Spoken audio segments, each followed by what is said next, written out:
broken bones, broken. Waalaikumsalam warahmatullahi wabarakatuh. Gimana kabarnya Bapak hari ini? Alhamdulillah sehat luar biasa. Alhamdulillah. Mohon maaf Bapak, hari ini kami mau mengganggu waktunya sebentar karena kami ada kebetulan ada tugas untuk mewawancarai Bapak.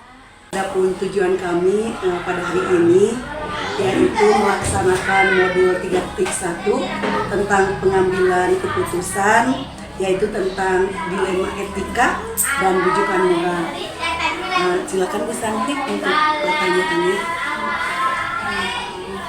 Pertanyaan pertama ya Pak, bagaimana Bapak dapat mengidentifikasi kasus-kasus yang merupakan dilema etika atau dilema moral selama Terima kasih telah bisa hadir pada kesempatan ini, dan tentunya ini sangat berharga bagi Bu Santi dan Bu Yani untuk ke depan yang menjadi calon pemimpin harus paham bagaimana pengambilan keputusan, apakah itu kasus-kasus yang berisikan kasus-kasus yang dilema etika ataupun bukan. Nah, selama ini yang saya lakukan dalam mengidentifikasi kasus-kasus yang ada adalah pertama menentukan dulu apakah ini sesuai dengan aturan atau tidak, karena kalau itu berkaitan dengan melanggar aturan berarti ada yang salah di sana. Maka kasus tersebut kalau bertentangan dengan regulasi atau aturan yang ada, maka dipastikan kasus tersebut atau masalah tersebut adalah kondisi kasus yang merupakan rujukan. Jadi harus dihindari. Ya. Adapun ketika ada dua permasalahan ataupun dua masukan ataupun usulan dari guru ataupun dari masyarakat yang berkaitan dengan kebijakan sekolah yang harus diputuskan oleh kepala sekolah, kemudian ada dua ajuan yang sama-sama benar, maka itulah yang disebut dengan dilema etika, karena kita harus memperhitungkan antara usulan ataupun kasus dari satu dan yang kedua itu mana yang lebih bermanfaat, mana yang lebih bisa diterima dengan pertimbangan-pertimbangan lainnya, sehingga dua kasus atau dua ajuan atau masukan itu bisa diterima salah satunya, atau kalau bisa digabungkan kalau memang tidak bertentangan itu bisa disatukan.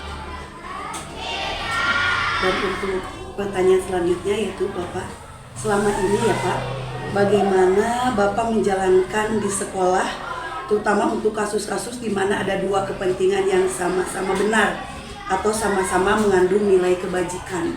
Ya baik, sebagaimana tadi diungkapkan sekilas ya, ketika mengandung dilema etika maka kita harus bisa melihat pertama mana dulu yang berdampak pada jangka pendek ataupun jangka panjang, kemudian apakah itu antara individu ataupun berkaitan dengan kelompok, ya, atau kepentingan pribadi ataupun kelompok, sehingga ketika ada suatu kasus, ada suatu usulan, itu kita harus memutuskan suatu keputusan itu betul-betul dikaji terlebih dahulu, diidentifikasi terlebih dahulu, apa di dalamnya, siapa yang terlibat, kemudian nantinya seperti apa ke depannya dampaknya, sehingga kita memutuskan salah satu saja yang diambil kalau itu memang berkaitan dengan tadi misalnya individu melawan kelompok.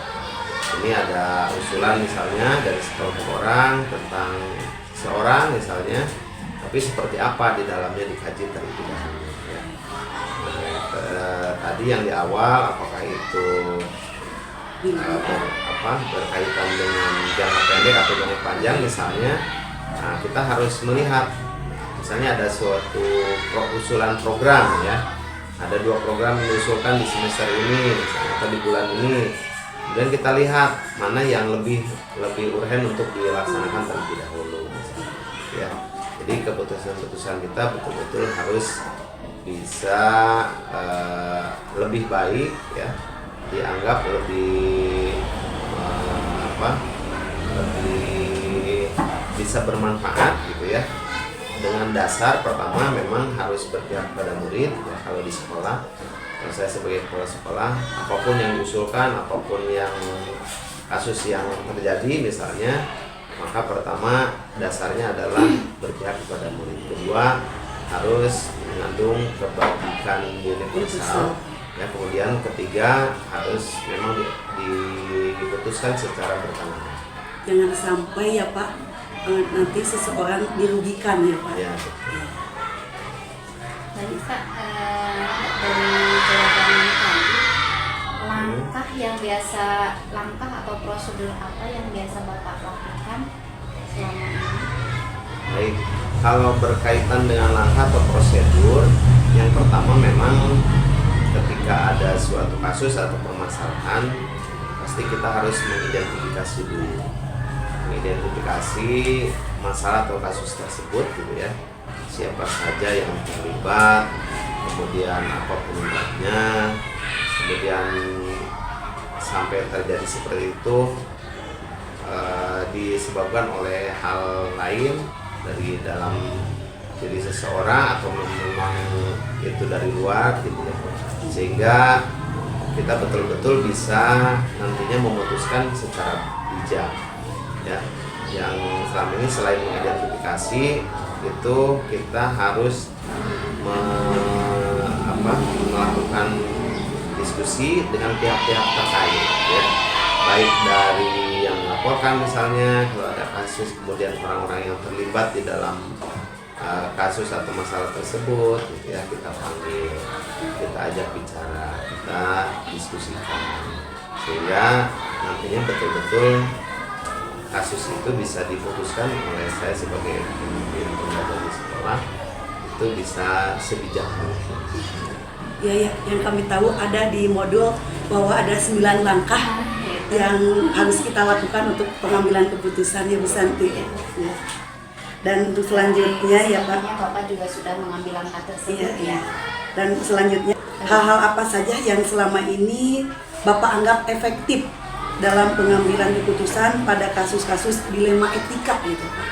Ya, pada kasus dilema etika memang efektifnya yang sudah saya laksanakan betul tadi itu dengan cara melibatkan semua pihak.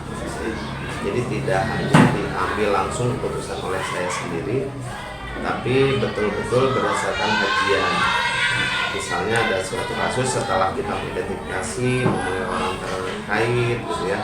Nah, terakhirnya adalah meminta pendapat kepada misalnya ada guru senior, saya lakukan di sini ketika masih ada guru senior gitu ya. Kemudian juga ada guru penggerak di sini, biasanya saya menanyakan juga, ya, menanyakan juga kepada guru penggerak yang ada di sini. Kebetulan ada 2 guru penggerak misalnya kemarin dalam keputusan kegiatan obat PD, misalnya ekstrakurikuler. Nah, kita tanyakan seperti apa yang efektif ke depannya, gitu ya. Sehingga keputusan kita untuk melakukan suatu hal, gitu ya, itu betul-betul bisa teruji bukan hanya oleh diri sendiri, tapi juga berdasarkan kajian dari beberapa. Memang benar ya Pak, kita itu sebagai atasan ya tidak boleh gitu mentang-mentang kita sebagai atasan kita mengambil keputusan tanpa berdiskusi dengan yang ada di sekolah, karena hal itu tidak sesuai dengan apa yang ada di modul 3.1 ya Bu Santi. Pada waktu itu sebelum saya ke modul 3.1 ini, saya benar-benar tidak mengerti dan tidak paham apa sih itu dilema etika, yang namanya bujukan moral. Bahkan ketika mengerjakan pretest Pak, saya ini apa gitu, benar-benar tidak menguasai gitu. Kalau hal-hal yang lain, modul-modul yang lainnya Pak, sehari-hari itu pasti ada. Tapi untuk yang pengambilan keputusan ini benar-benar hal yang baru bagi saya dan pastinya sangat bermanfaat. Misalnya untuk pertanyaan selanjutnya. Dari pemeriksaan yang Bapak tantangan tidak dalam pengambilan keputusan tersebut pada kasus ini? Baik, pada dilema etika sebenarnya tantangannya hanya pada ketika kita berbenturan dengan pribadi. Kalau yang tadi yang kehidupan moral kan sudah jelas, mau ada dorongan dari yang lain, mau ada tantangan, tetap kita harus memutuskan bahwa itu kalau memang bertentangan maka di-cut gitu ya, tidak dilanjutkan. Kalau memang itu ketika dikaji bertentangan dengan hukum, bertentangan dengan etika gitu ya, bertentangan dengan aturan yang lainnya. Tapi kalau dilema etika memang sebenarnya asalkan kita bisa mengambil yang terbaik dari apa yang diusulkan, maka tentunya kita tinggal memutuskan saja. Namun, nah tadi tantangannya ketika berkaitan dengan antara individu dengan kelompok misalnya, ketika kita mengambil keputusan berdasarkan yang bermanfaat untuk kelompok, mungkin ada individu yang sedikit kecewa misalnya, dan tetap itu harus diambil ketika memang itu menjadi bagian dari keputusan yang harus diambil. Jadi tantangannya itu saja, kita harus bisa menjelaskan kepada individu ataupun pihak lain yang memang tidak dikabulkan misalnya keputusannya. Penjelasan dengan sedetail-detailnya. Apakah Bapak memiliki sebuah tata kelola atau jadwal tertentu dalam sebuah penyelesaian kasus dilema etika? Apakah Bapak langsung menyelesaikannya di tempat atau memiliki sebuah jadwal untuk menyelesaikannya? Bentuk atau prosedur seperti apa yang Bapak jalankan? Baik. Kalau itu kasusnya insidental gitu ya, memang dan keputusannya bisa diambil saat itu juga, apalagi berkaitan dengan sesuatu yang mungkin yang penting, itu bisa langsung diputuskan saat itu juga kalau memang bisa. Tetapi kalau ada hal-hal yang memang perlu dikaji, maka itu harus dijadwalkan, baik itu meminta pendapat ke sejawat ataupun ke guru senior atau guru yang lainnya, plus penjadwalan untuk memanggil pihak terkait ya.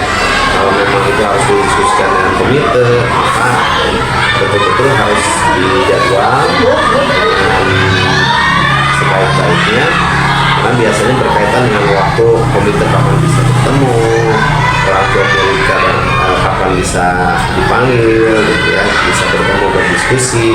Jadi ada dua gitu ya, ada yang memang bisa diputuskan saat itu juga, yang memang itu sangat harus diputuskan gitu ya.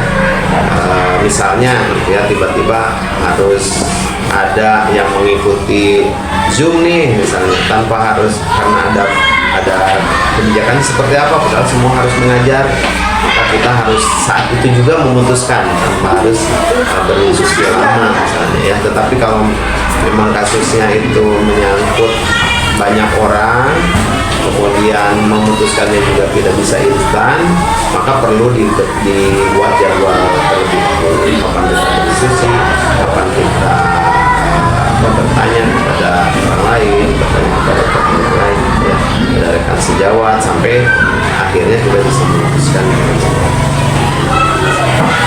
Baik Bapak, dari beberapa kasus yang telah Bapak putuskan, menurut Bapak ada tidak seseorang atau faktor yang selama ini mempermudah atau membantu Bapak dalam mengambil keputusan tersebut?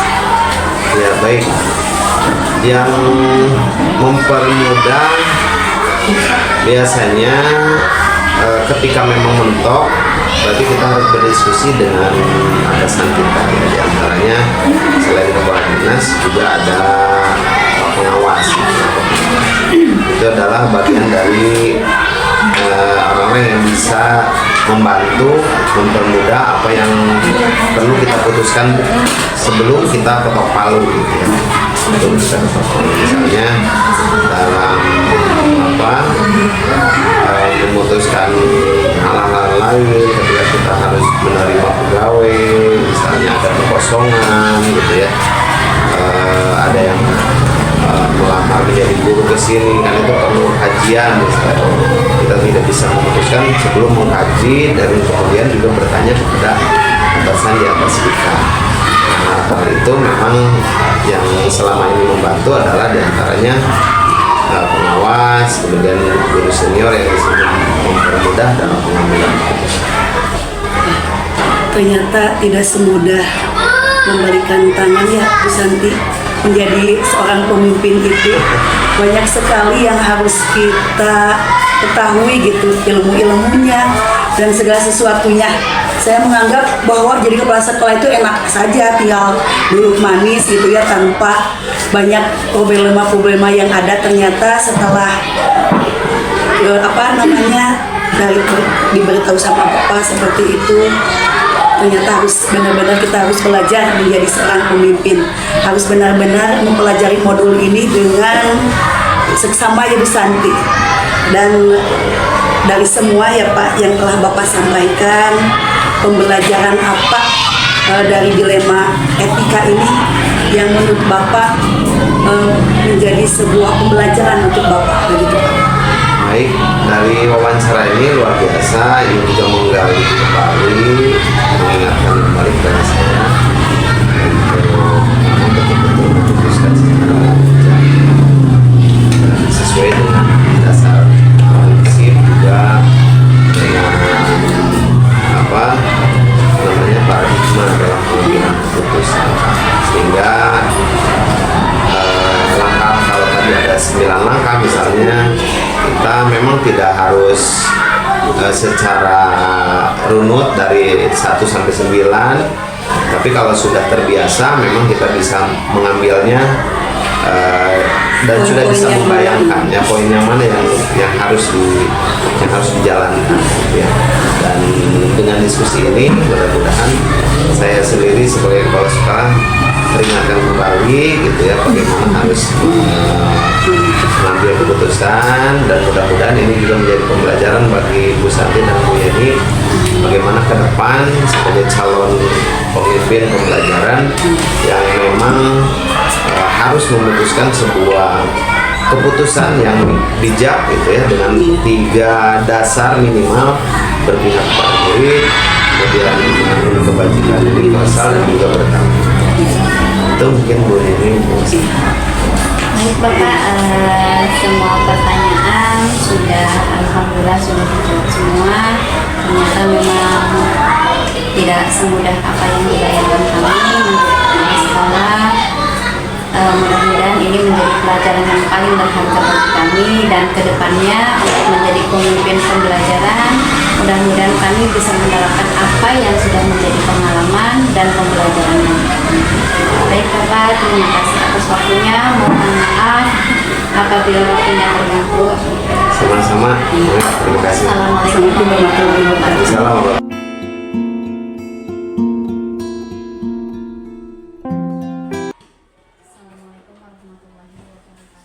Waalaikumsalam warahmatullahi wabarakatuh. Gimana kabarnya Ibu hari ini? Alhamdulillah sehat. Keluarga sehat? Alhamdulillah sehat. Alhamdulillah.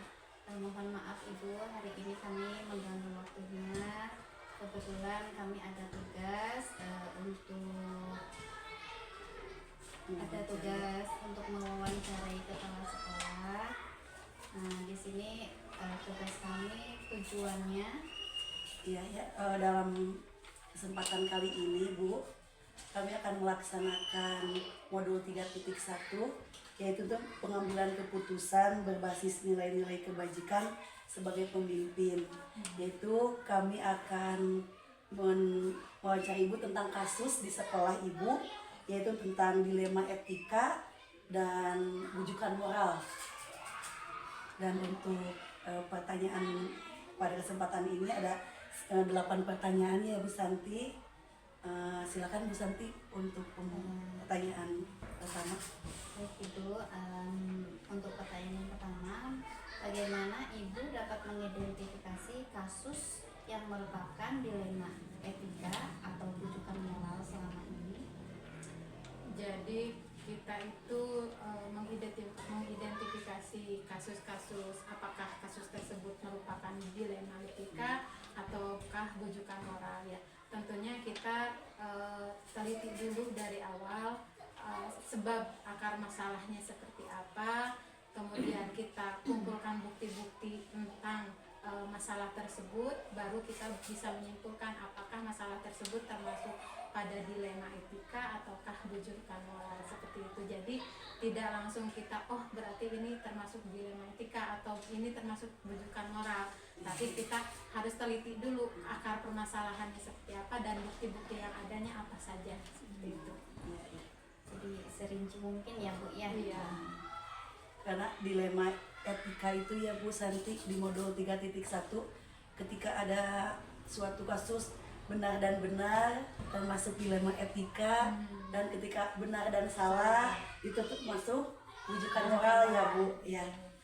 Untuk selanjutnya Bu, selama ini bagaimana Ibu menjalankan pengambilan keputusan di sekolah, terutama untuk kasus-kasus di mana ada dua kepentingan yang sama-sama benar atau sama-sama mengandung nilai kebajikan?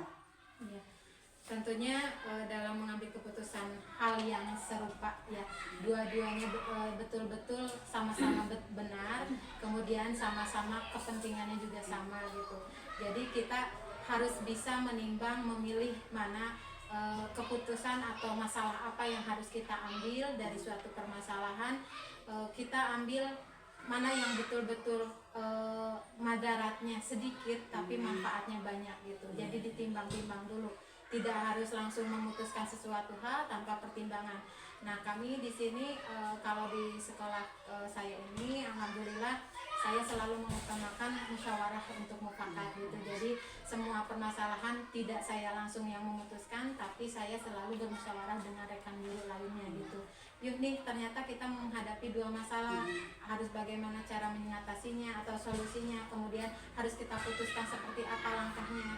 Tidak selalu saya mengambil keputusan secara sendiri, tapi saya selalu bermusyawarah dengan rekan-rekan yang lain seperti itu. Bagus sekali. Tidak mentang-mentang menjadi kepala sekolah segala sesuatu harus diputuskan sendiri ya Bu. Tidak, selalu bermusyawarah untuk mufakat. Bagus sekali. Berarti itu juga termasuk langkah ya Bu ya. Jadi di sini kan ada langkah atau prosedur apa yang biasa Ibu lakukan selama ini. Nah, salah satunya itu musyawarah ya Bu ya. Iya. Nah, selain itu apakah ada lagi? Tentunya sebelum tadi kita memutuskan sesuatu hal, selalu kita teliti dulu lebih awal bahwa inti permasalahannya seperti apa, kemudian akar permasalahannya seperti apa, bukti-bukti yang adanya seperti apa, kita nanti dimusyawarahkan dengan rekan bersama gitu. Itu langkah-langkahnya sebelum kita mengambil keputusan di antaranya seperti itu. Jadi memang yang beratnya itu ketika kita merasa bahwa dua-dua perlakuan itu atau dua permasalahan itu dua-duanya betul gitu. Iya. Tapi tadi kita garis bawahi bahwa kita harus betul-betul memilih mana yang ini mah kalau mengambil keputusan seperti ini ada madaratnya, tapi yang ini lebih sedikit gitu, tapi manfaatnya lebih banyak. Jadi harus bisa betul-betul bijak gitu. Bijak itu mengambil keputusan setelah kita bermusyawarah. Ketika kita ambil keputusan memutuskan sesuatu hal dan hasil musyawarah, ketika nantinya kita sudah diputuskan akan enak hasilnya gitu, karena ini hasil keputusan bersama gitu, kita laksanakan bersama. Misalnya yang baik itu permasalahan yang terjadi pada peserta didik ataupun yang terjadi pada guru-guru gitu, seperti itu. Melibatkan orang lain ya Bu. Ya. Ya benar Bu. Di modul 3.1 ini kami mendapatkan ilmu tentang 9 langkah membuat keputusan ya Bu San. Iya. Benar-benar harus dilaksanakan, tidak seenaknya memutuskan. Dan untuk selanjutnya Bu, apa saja yang selama ini Ibu anggap efektif dalam pengambilan keputusan pada kasus-kasus dilema etika. Jadi harus lebih efektif itu ketika kita memang tadi sudah meneliti permasalahannya seperti apa, ketika memang kita membutuhkan atau tidak hanya cukup dengan guru-guru saja untuk memusyawarahkan masalah tersebut, kenapa tidak kita menghadirkan orang-orang yang memang terlibat dalam permasalahan tersebut itu. Kalau misalkan masalah itu terjadi pada peserta didik, biasanya dan itu berkaitan dengan orang tua siswa, tidak salah juga ketika kita memang memanggil orang tua siswa atau kita ada yang datang langsung sendiri ke rumahnya untuk menyelesaikan masalah tersebut itu. Jadi kadang di sana ada restitusi itu. Jadi kita dengarkan dulu peserta didik melakukan itu menurut orang tua siswa itu apakah salah atau tidak, atau ada solusi seperti apa. Kita hanya menengahi saja gitu. Jadi jangan kita yang menghakimi harusnya putra bapak atau putri ibu itu begini-begini, tidak, tapi dengarkan saja dulu keinginannya seperti apa. Kemungkinan peserta didik melakukan kesalahan atau hal apa yang dibuat itu menurut dia memang betul gitu, tapi menurut teman yang lainnya atau menurut dulu memang salah. Nah itu kan pasti ada faktor di belakang itu semua gitu, atau karena faktor dari orang tuanya juga, kejadian di keluarganya juga seperti apa gitu. Jadi memang kita lebih efektifnya itu tidak hanya menghadirkan peserta didik atau siswa atau guru yang bermasalah tersebut, tapi dihadirkan juga orang-orang yang terlibat dalam masalah tersebut. Itu mungkin ya Bu ya? Iya. Ternyata banyak kasus yang sudah Ibu selesaikan, terutama dalam dilema etika ya Bu ya. Menurut Ibu ada tidak tantangan dalam pengambilan keputusan tersebut? Tentunya dalam pengambilan keputusan yang berupa dilema etika itu kita menghadapi tantangan, di mana tantangannya itu kalau yang namanya dua individu, dua pemikiran dan pemikirannya berbeda gitu. Menurut dia itu yang benar. Benar. Kita juga berkata seperti ini merasa bahwa kita itu benar. Nah, pentingnya di sana kenapa tidak hanya harus dihadirkan dua pihak saja gitu. Jadi betul-betul harus dihadirkan beberapa pihak atau yang menengahi gitu. Karena memang dilema etika itu kan terjadi menurut dia merasa benar, kita juga merasa benar seperti itu. Kalau yang berhadapan dengan peserta didiknya seperti itu juga gitu. Nah, ketika kita sudah mengumpulkan bukti-bukti yang ada tentang permasalahan tersebut, kemudian kita timbang-timbang apa madaratnya juga manfaatnya, kemudian kita putuskan bersama setelah dimusyawarahkan, oh ternyata ini solusinya seperti ini, lebih enaknya seperti ini, menurut saya seperti orang tuanya, misalkan menurut saya harusnya pihak sekolah itu seperti apa, kan lebih enak gitu ya kalau seperti itu. Tantangannya tentu saja karena dua pemikiran atau tiga pemikiran, tentu semuanya juga masing-masing pribadi merasa bahwa pendapatnya itu adalah yang paling benar seperti itu. Tapi kita pandai-pandainya lah gitu menengahi semua yang dihadirkan di sana, baik itu yang terlibat peserta didiknya, orang tuanya atau guru itu sendiri gitu seperti itu. Menurut Ibu, apakah Ibu memiliki sebuah jadwal gitu Bu dalam sebuah penyelesaian kasus dilema etika? Apakah ada langsung menyelesaikannya di tempat atau ada jadwal untuk menyelesaikannya? Bentuk atau prosedur seperti apa yang Ibu lakukan? Kalau untuk penyelesaian kasus yang berdasarkan dilema etika, kita lihat kasusnya seperti apa, berupa urgen atau tidak. Ketika kasus tersebut melibatkan orang banyak dan itu dirasa memang darurat gitu, kenapa tidak kita selesaikan pada waktu itu juga, lebih cepat lebih baik seperti itu ya. Tapi ketika memang dilihat saja dulu sekali misalkan anak tersebut kita berikan peringatan terlebih dahulu kalau yang misalkan terjadi kasusnya di peserta didik. Kalau misalkan kasusnya terjadi di guru-guru, misalkan kita berhadapan dulu secara empat mata dulu. Ketika memang masih tidak ada perubahan, oh berarti ini harus menghadirkan pihak-pihak yang lainnya juga gitu, yang memang dirasa dibutuhkan pendapatnya atau sarannya untuk menghadapi masalah tersebut. Jadi kita tidak bisa memprogramkan terjadwal secara ini minggu ini harus dijadwalkan untuk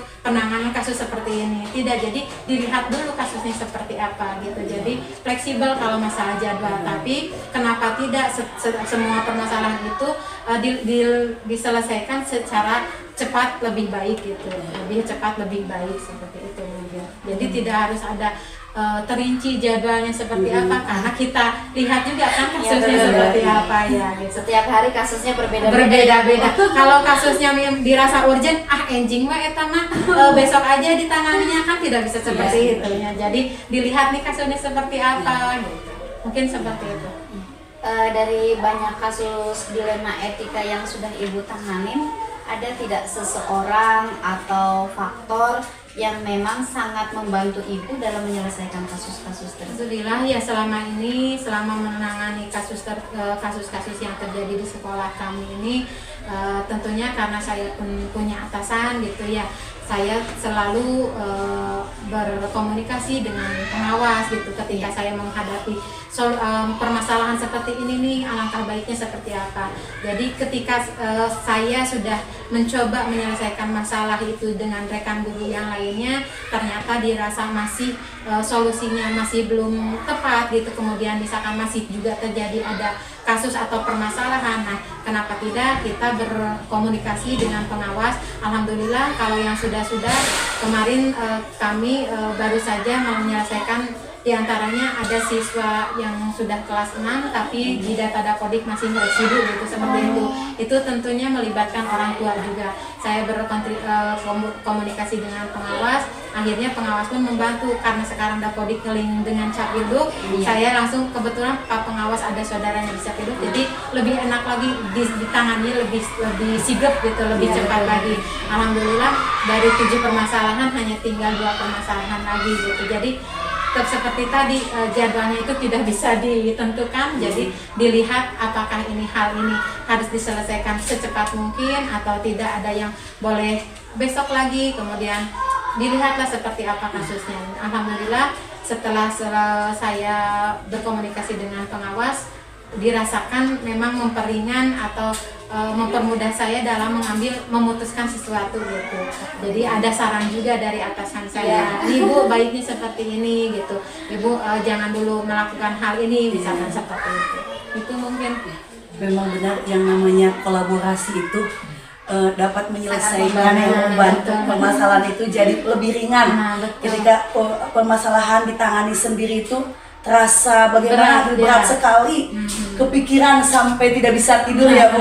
Tapi ketika kita komunikasikan dengan guru yang lain, apalagi ditambah sama atasan pengawas yang sangat membantu sekali. Iya, betul. Ya Bu, dari semua hal yang telah disampaikan, pembelajaran apa yang dapat Ibu petik dari pengalaman Ibu mengambil keputusan dilema etika?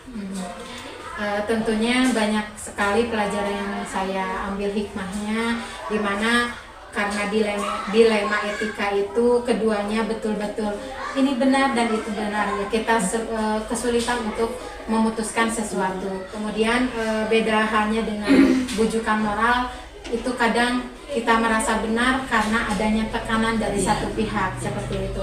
Nah, kami selalu ambil hikmah dari semua pembelajaran dari kasus-kasus yang terjadi, di mana kita ambil keputusan bahwa istilahnya pekerjaan berat akan menjadi ringan jika dikerjakan bersama-sama.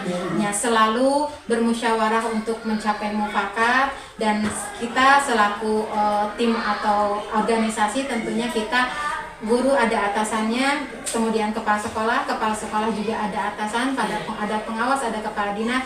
Kita selalu berkolaborasi dengan pihak dinas ketika ada permasalahan-permasalahan yang memang dirasa harus diselesaikan dan kita butuh saran atau solusi yang lebih tepat. Nah itu, dan kita bisa memutuskan keputusannya setelah kita bermusyawarah dengan pihak-pihak yang lainnya juga.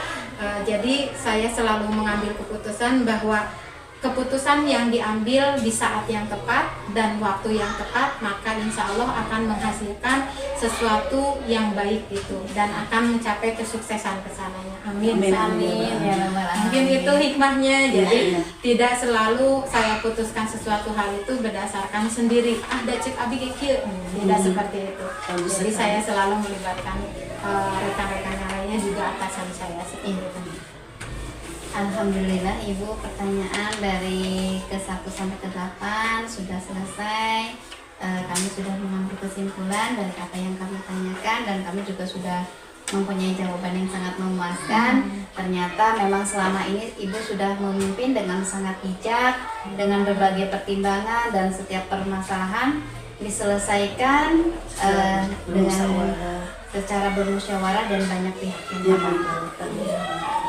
Baik Ibu, mungkin dari kami cukup sekian. Terima kasih karena sudah membantu kami dalam menyelesaikan tugas kami. Sama-sama, sukses selalu. Mudah-mudahan bisa lulus memuaskan semuanya dengan sukses. Salam sehat dan bahagia. Assalamualaikum warahmatullahi wabarakatuh. Waalaikumsalam warahmatullahi wabarakatuh.